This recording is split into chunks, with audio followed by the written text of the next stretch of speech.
और सर आप लोग जो ताजमहल देखने हैं, ताजमहल के जिस एरिया में हम लोग खड़े हैं, इस एरिया को बोलते हैं फोरकोट एरिया। फोरकोट का मीन्स 4 गार्डन 4 गेट। सो हर गेटों की अलग अलग पहचान होती है। जिस गेट से आप आए, ये है ईस्ट गेट, VVIP गेट, इसके सामने वाला वेस्टर्न गेट, लोकल गेट, ये ताजमहल का मेन गेट, शाही दरवाजा रॉयल गेट। पीछे वाला साउथ गेट इस लेबर कॉलोनी गेट, जो कि 20,000 वर्कर ने ताजमहल बनाने में काम किया।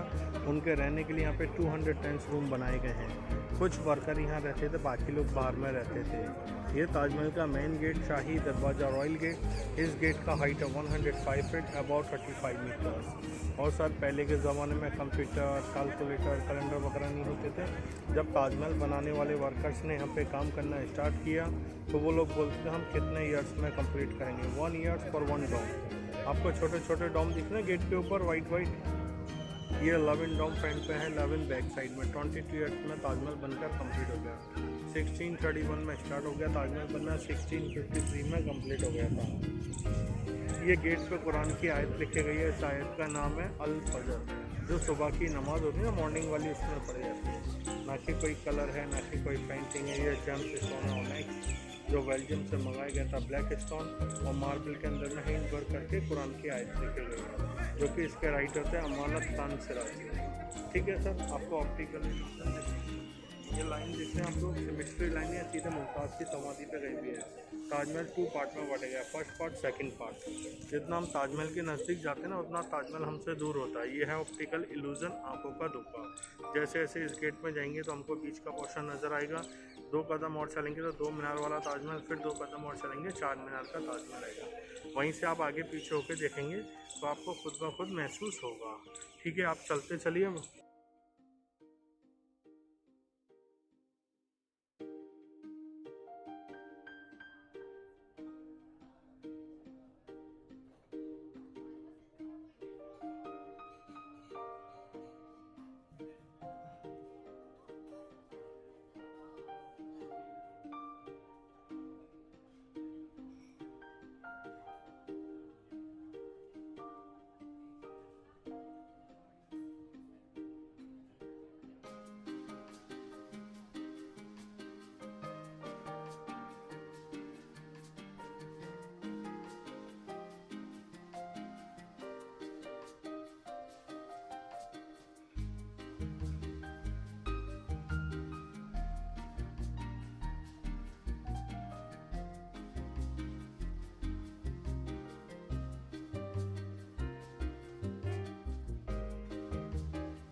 ताजमहल का जो एरिया वो 32 एकड़ एरिया में ताजमहल बना हुआ है। उस ज़माने में इसका खर्चा आया था 4 करोड़ रुपए। उस ज़माने में गोल्ड का भाव था 11 रुपीज़ 16। डे नाइट 20,000 वर्कर ने ताजमहल बनाने में काम किया। जो हमको ताजमहल के ऊपर में कलश नज़र आ रहा है डोम के ऊपर में मेटल का, वो हमको देखने में बहुत छोटा नज़र आ रहा है। वो 31 फीट का कलश है। पूरा ताजमहल का हाइट है 243 फीट हाइट, अबाउट 81 मीटर। और सर वो मस्जिद है सामने वाला, वो सेम ऐसी गेस्ट हाउस है मेहमान खाना, जो कि शाहजहाँ एवरी फ्राइडे को इधर में आते थे इनकी समाधि पे प्रार्थना करने के लिए। जो उनके साथ में गेस्ट लोग आते वो गेस्ट हाउस में जाते थे, नमाज का टाइम होता मस्जिद में जाते थे। जो कि आज एवरी फ्राइडे को ताजमहल बंद रहता है, सिर्फ लोकल मुस्लिम लोगों के लिए 2 घंटे के लिए खुला जाता है, बाकी पूरा दिन ताजमहल बंद रहता है। में बड़े बड़े कुएँ हैं ताजमहल के नीचे, वेल उसके अंदर में डाले गया साल का लकड़ी, उसका पूरा फाउंडेशन बना के ताजमहल बनना स्टार्ट हो गया था। बैलेंस के लिए बनाया गया वो है मस्जिद, सेम साइड में गेस्ट हाउस है, बीच सेंटर पे ताजमहल है। जो ताजमहल की मीनार है ना, पिलर एकदम स्ट्रेट नहीं है, बाहर साइड में टिल्ड है। ऐसे कभी कोई हादसा होता है ना, भूकंप वगैरह आता है, ये वाइट वाला मीनार उस वाले डोम पे नहीं जाएगा, सीधा बाहर साइड में आके गिरेगा। क्योंकि वो बीच का पोर्शन बनने में 17 साल लगे, 5 साल में गार्डन मस्जिद वगैरह ही कंप्लीट हो गई थी। इधर आइए मैम।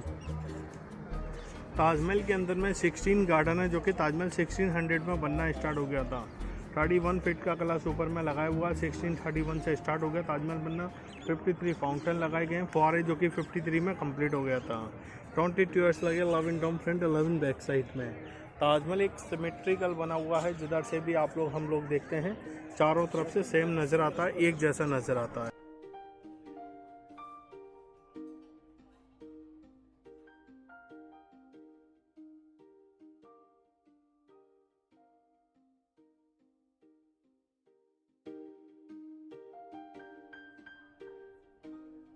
इसको बोलते हैं नौबत खाना। नौबत खाने का मीन्स होता है यहाँ पे ढोल ताशे नगाड़ों से स्वागत होता है शाहजहाँ का।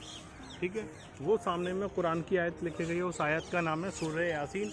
जैसे कोई मुस्लिम लोग इसको पढ़ता है तो इनकी आत्मा को शांति पहुँचती है। वो सारे सेमी प्रीशियस स्टोन्स लगाए हुए हैं, जो हर देश के अलग अलग स्टोन्स हैं। रेड वाला यमन से आया, blue stone lapis lazuli Afghanistan, green malachite South Africa का, black onyx Belgium, white marble Rajasthan Makrana का। ये लोकल स्टोन है, फतेहपुर सीकरी से मंगवाया हुआ है। ये हर देश के अलग अलग स्टोन्स लगाए हुए हैं सर। ठीक है सर, ये शाहजहाँ ने अपनी बेगम के लिए बनाया था, एक अपने लिए भी खुद बनवाना चाहते थे यमुना के बैक साइड में ब्लैक ताजमहल, जो कि बनवा नहीं पाए। उनके बेटे औरंगजेब ने उनको कैद किया गया था आगरा फोर्ट के अंदर में 7 साल के लिए। वो इसलिए कैद किया गया था, उसमें आ रहा था खर्चा ज़्यादा, फिजूल के खर्चे के मारे आगरा फोर्ट में कैद किया गया। जब वो रोता था, जो कि आज भी हमको आगरा फोर्ट से ताजमहल नज़र आता है। यहाँ से ऊपर से इस साइड में देखेंगे तो आपको आगरा फोर्ट नज़र आएगा, पीछे से यमुना साइड से। तो उसकी भी लास्ट ख्वाहिश थी, बेटा औरंगजेब तूने मुझे कैद तो किया है, जब मैं मर जाऊँ तो मेरी भी डेड बॉडी मेरे बेगम के बराबर में बना देना। आज दुनिया भर से 2 समाधि देखने के लिए लोग आते हैं। शाहजहाँ मुमताज़ की है, ओरिजिनल हम लोगों को देखने को नहीं मिलती है, रेप्लिका देखने को मिलती है। ओरिजिनल बेसमेंट में बंद है, साल में 3 दिन खुलती है। जब इनका बरसी होता है ना, डेथ एनिवर्सरी, जो कि मुस्लिमों में आता है रमज़ानों से पहले, रजब का महीना जो निकल के गया 27 फरवरी, 28 फरवरी और 1 मार्च का 3 दिन ताजमहल फ्री था सबके लिए, जब भी हम लोगों को ओरिजिनल भी देखने को मिली थी।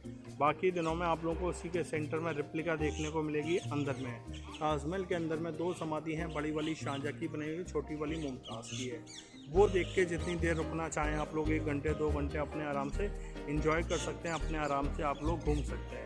यहाँ से जाएंगे, यहाँ से जाके मस्जिद के पास से एंट्री है, वहाँ पे अपना 250 वाला टिकट दिखाएंगे, जब आपको अंदर में जाने दिया जाएगा। अंदर में जाके समाधि देखेंगे, ऊपर में चढ़ के वो देख के फिर जितनी देर रुकना चाहें, 1 घंटे 2 घंटे अपने आराम से रुक सकते हैं और अपने आराम से फ़ोटोग्राफ भी निकाल सकते हैं।